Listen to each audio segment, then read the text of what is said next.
చేస్తామని కట్టుకున్నారన్నమాట. సీతమ్మను రాముడికి ఇచ్చి పెళ్లి చేస్తామని. ఇప్పుడు సీతమ్మ ఏమైంది? మీకు ఏమైంది? సీతమ్మ మీ బిడ్డ. సీతమ్మ ఎవరు?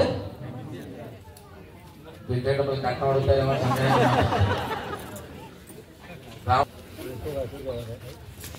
సీతమ్మ మీకేమవుతుంది?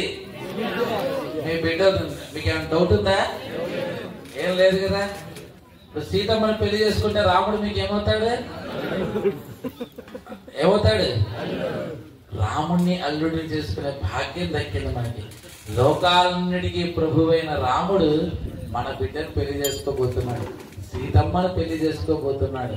సీతమ్మకు తల్లిదండ్రులమయ్యే భాగ్యం, రాముడికి అత్తమామలయ్యే భాగ్యం మీ అందరికీ దక్కింది. ఎంత అదృష్టం ఇది.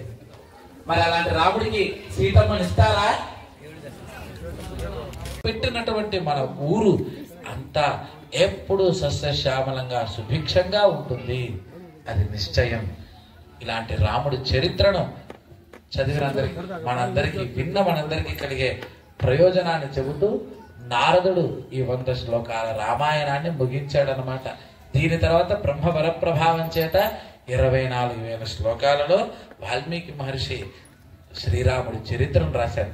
ఆ చివరి శ్లోకాన్ని ఒకసారి అంటూ సీతారామ కళ్యాణాన్ని ప్రారంభం చేసుకుందాం. అందామా చివరి శ్లోకాన్ని ఒకసారి అన్నామంటే రాముడి చరిత్ర మొత్తం మొదటి శ్లోకాన్ని అన్నాం. నమః బోల్ సీతారామచంద్ర ప్రభువుకు లక్ష్మణ స్వామికి, పవన సుత హనుమానుకి, రామానుజ స్వామికి, స్వామీజీ మహారాజుకి,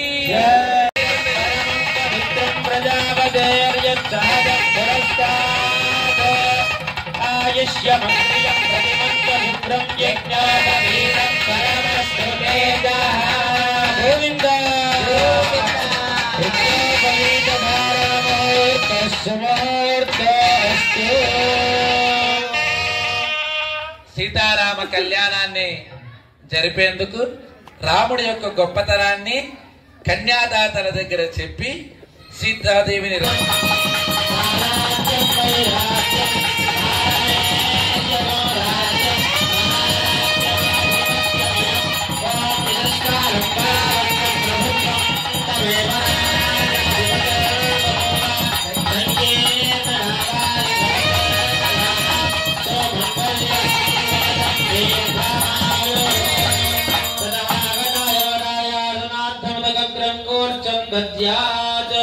గోవింద